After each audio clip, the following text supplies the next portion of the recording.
성장하는 50은 늙지 않는다. 인생의 전환기를 당당하게 맞이하기. 얼마 전 친구 미연이가 찾아왔다. 스스로가 한없이 불쌍하고 이대로 세상에서 사라져 버렸으면 좋겠다는 생각이 들어 몇 번이고 자살을 생각해 보기도 했단다. 손수건으로 눈물을 찍어내는 미연이를 보면서 나도 가슴이 답답해지며 눈물이 솟았다. 폐경을 맞으면 여자로서의 삶이 끝났다고 생각하는 사람이 대부분이다. 3년 전 나도 미연이와 아주 비슷한 상황이었다. 반전의 기회를 잡아야 하는데 계속 의식되는 나이 때문에 용기가 나지 않았다. 이대로 주저앉긴 너무 억울해 미수가. 눈물을 글썽이는 친구의 한숨소리를 듣고 있노라니 불현듯 재기할 수 있도록 용기를 불어넣고 싶은 충동이 느꼈다. 나이는 숫자에 불과하다. 2년 전 작가가 되겠다고 다짐했을 때 가장 강하게 반대한 이들이 다름 아닌 남편과 지인들이었다. 하던 일이나 하지 이 나이에 갑자기 뭘 하냐며 그냥 살던 대로 살라고 했다. 평생 이대로 살 순 없었다. 삶의 의미도 모른 채 먹고 살기 위해 매일 반복하는 일과 삶은 공허하기만 했다.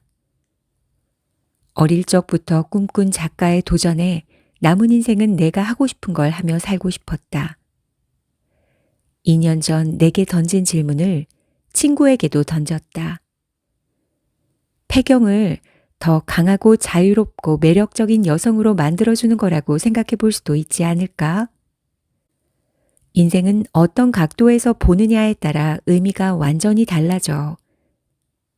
나는 2년 전에 나를 격려하듯 미연이를 격려해 주었다. 그랬던 친구는 지금 꿈을 향해 도전 중이다. 나이 50에도 성장하고 있다.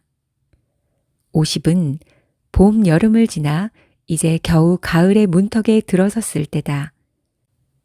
가을의 문턱에서 무르익어 열매를 충분히 맺어야 할 때다. 앞으로 길고 긴 겨울을 대비해야 할 때다. 나는 나이 때문에 자신감을 잃어가고 자존심이 상한 50대 여성들에게 용기를 전하고 싶다. 새로운 세계의 도전에 성장하고 성공할 수 있다고 말이다. 이미연 배우가 아카데미 여우조연상을 수상한 윤여정 배우에게 질문을 했다. 선생님, 막상 작품에 들어갔는데 마음에 안 들면 어떻게 하세요? 윤여정 배우는 시원시원하게 답했다. 똥 밟았다고 생각해. 그럼 어떡해? 그냥 해야지. 근데 다 잃는 것 같아도 사람은 또 얻어. 어떤 경험이라도 얻는 게 있어. 아쉽지 않고 아프지 않은 인생이 어딨어. 내 인생만 아쉬운 것 같고 내 인생만 아픈 것 같고 그런데 다 아파. 다 아프고 다 아쉬워. 내려놓는 거지. 난 웃고 살기로 했으니까. 이 시대가 원하는 50은 윤여정 배우처럼 열정을 다해 성장하는 50이다.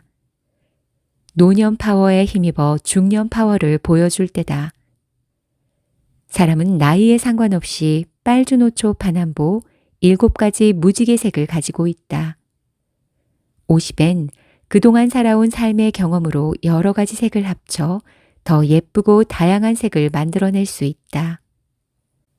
인생 후반엔 나답게, 자신있게, 당당하게 살겠다. 50부턴 오늘의 나를 즐기고 사랑할 줄 알며 지금의 안주하지 않는 특별한 삶을 살아야 한다. 나는 아직도 하고 싶은 게 너무 많고 가고 싶은 곳 또한 매우 많다. 남은 반평생 행복하게 살아가는 데 필요한 조건들을 우리는 모두 갖추고 있다. 인생 1라운드에 충분히 잘 달려온 스스로를 다독여주고 인생 2라운드부터 새로운 마음가짐으로 더 멋진 인생을 살아가길 바라는 마음이다. 몸을 돌보듯 마음도 돌봐야 한다. 이유 없이 짜증이 늘고 몸이 아프지 않은 날보다 아픈 날이 더 많아졌다. 안면 홍조와 비슷한 증상으로 얼굴이 뜨거워졌고 심장 박동이 빨라지며 마음이 불안해졌다. 불안감과 우울감이 늘고 신경이 예민해지면서 신경질적으로 변하기 시작했다. 건망증이 심해지고 소화도 안 되고 머리도 아프고 하루 종일 가슴이 답답하고 몸이 무거웠다. 내 마음이 내 몸에게 이상 신호를 보내고 있었다. 갱년기를 앓다 보니 주위 사람들 대부분이 나와 비슷한 문제로 힘들어하고 있다는 걸 알게 되었다. 우리의 마음은 늘 우리에게 말을 건넨다. 몸이 불편하다거나 화가 난다거나 두려울 때도 말을 건넨다. 몸이 불편한 신호를 보내면 약상자에서 적당한 약을 찾거나 병원으로 간다.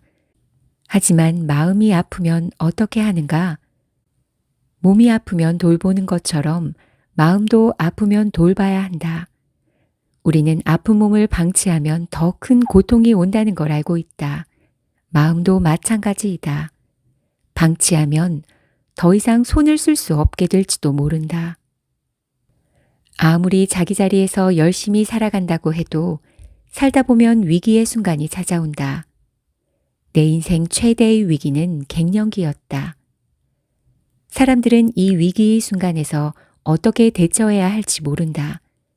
미처 대비하지 못한 인생의 위기에 상처받지 않고 자신을 지켜나가기 위해선 지혜를 배워야 한다. 같은 일상을 반복하며 살아가면 나태해지기 마련이다. 그래서 일이 갑작스럽게 닥쳤을 땐 작은 일에도 흔들리는 것이다. 인생은 내게 일어나는 문제를 해결하는 과정이다. 그 과정으로 성숙해지고 그 과정에 행복이 있는 것이다. 문제가 생길 때마다 회피한다면 점점 더 힘든 삶을 살게 될 뿐이다. 우리는 성실하게 일하는 걸 당연하게 생각하고 온전히 쉬는 걸 불편하게 느끼며 지금껏 열심히 달리기만 했다. 우리도 밀레니엄 세대처럼 일에만 몰두하기보다 자신만의 온전한 휴식 시간을 추구해야 한다. 삶의 적절한 균형을 추구해야 하는 것이다. 일과 삶의 건강한 공존. 청년기의 수학은 성공이고 중년기의 수학은 균형이며 노년기의 수학은 지혜라고 했다. 50 이후에 맞는 삶은 젊은 시절의 성공 여부에 관계없이 균형을 잘 잡아야 행복이라는 커다란 선물을 받을 수 있다. 중년기에 인생의 균형을 유지할 수 있는 최선의 처방은 타인을 돌보기보다 자신을 돌보고 사랑하는 것이다. 부질없는 걸 쫓아 시간을 헛되이 보내기보다 아름다운 인생을 가기 위한 길을 지향해야 한다. 이젠 나를 바로 세우고 남은 인생 후반을 위해 홀로 서는 법을 배우고 익혀야 한다. 스스로 중심과 균형을 잡고 독립적인 한 사람으로 새롭게 거듭나야 한다. 많은 시간과 노력이 필요할 것이다. 50까지 살아왔음에도 늘 안개 속에 있는 것 같다. 인생엔 예측하지 못한 변수들이 많이 존재한다. 50 이후의 행복은 배우자와 함께 있을 때만 찾아오는 게 아니라 내 마음에 달려 있다. 지금은 슬프고 절망스럽고 외롭고 우울한 마음이 들어도 인내심을 갖고 서서히 적응해 가면 좀 더 높은 수준의 자아와 만날 수 있을 것이다. 타인의 삶과 비교하지 말고 자신의 삶을 찾아가는 게 50 이후의 인생길이다. 마음과 몸은 한 팀이다. 몸을 잘 돌보듯 마음도 잘 돌봐야 행복한 삶을 살 수 있다. 이상은 성장하는 50은 늙지 않는다의 책 속 지혜였습니다. 갱년기를 슬기롭게 보내고 멋진 중년의 삶을 살기 위해선 지금 있는 그대로의 나를 사랑해야 한다고 합니다. 마음을 활짝 열고 열심히 살아온 나에게 나는 좋은 것만 누릴 가치가 있는 사람이야. 나는 사랑받을 자격이 충분한 사람이야. 라고 다독여 주세요. 매일매일 성장하며 행복한 인생을 사시기 바랍니다. 감사합니다.